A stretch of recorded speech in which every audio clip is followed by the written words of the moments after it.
4 times in 3 days. 4 times in 3 days. That's how many times I faced death on a hike in southern India. And I walked away from that experience with 2 huge gifts: gratitude for my life and a deeper connection to my purpose. And I took these gifts back home with me to California, thinking that they were enough for me to finally be happy. Boy, was I ever wrong about that. So now it's 2 years since that first hike.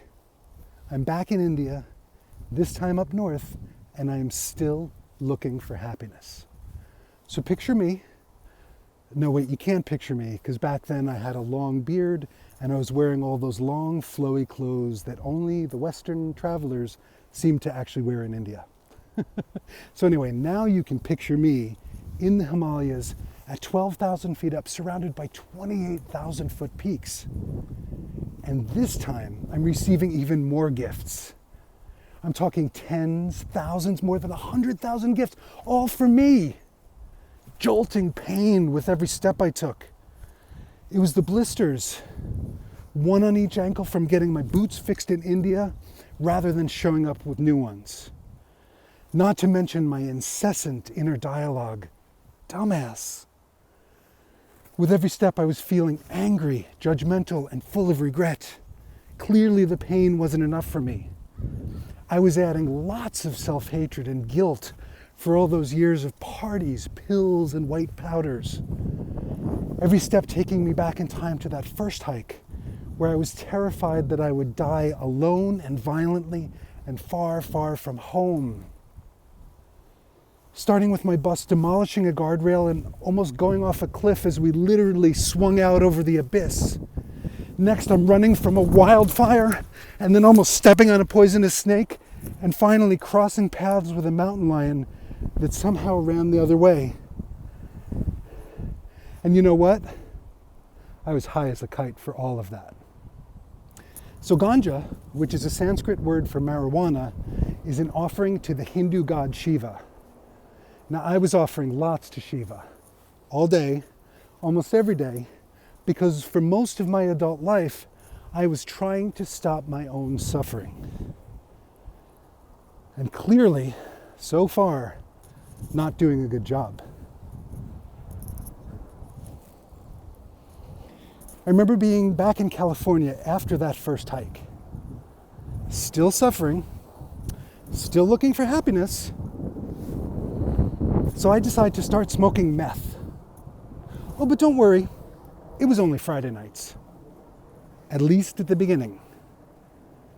So for the next 2 years, my relationships suck. I lose a series of jobs, and I have to withdraw every last penny from my 401k. My life, a magnificent mess. And then my birthday finds me outside one day imploring the universe, I just want to be free.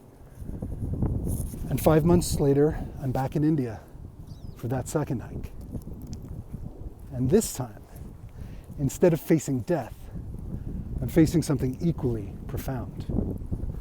With every wincing, miserable step, I'm talking about 144,000 steps for 9 straight days, for 8 hours a day, jolting pain and my inner voice screaming at me like incessantly, like a dog chasing its tail. Dude, you suck.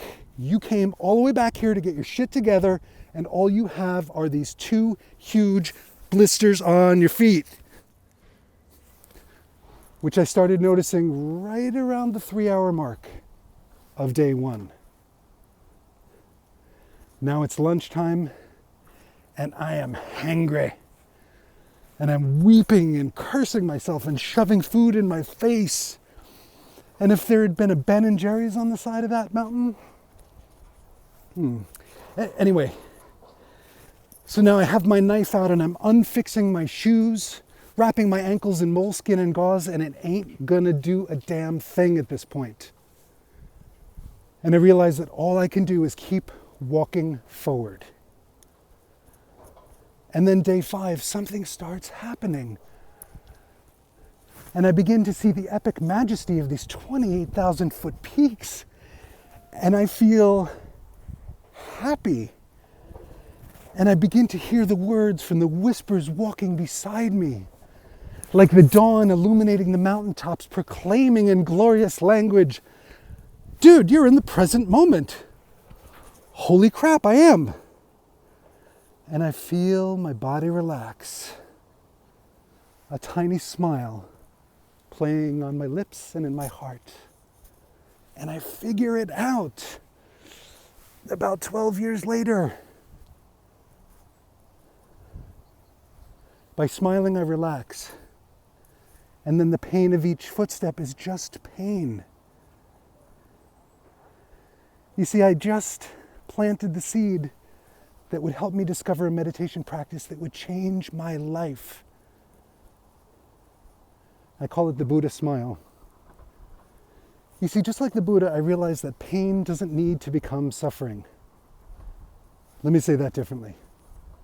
Suffering is an outcome, and suffering happens when you add things like worry, anger, regret, and fear, and judgment on top of your pain. Not only do you cause your own suffering, but you instantly multiply it for yourself and for all the people around you. I mean, whether it's a broken toe, a broken promise, or a broken heart. And I am here to say, quit it.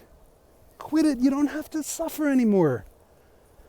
And the good news is that you don't have to travel halfway around the world, or hike through the Himalayas with blisters on your feet, or meditate for 12 years like I did.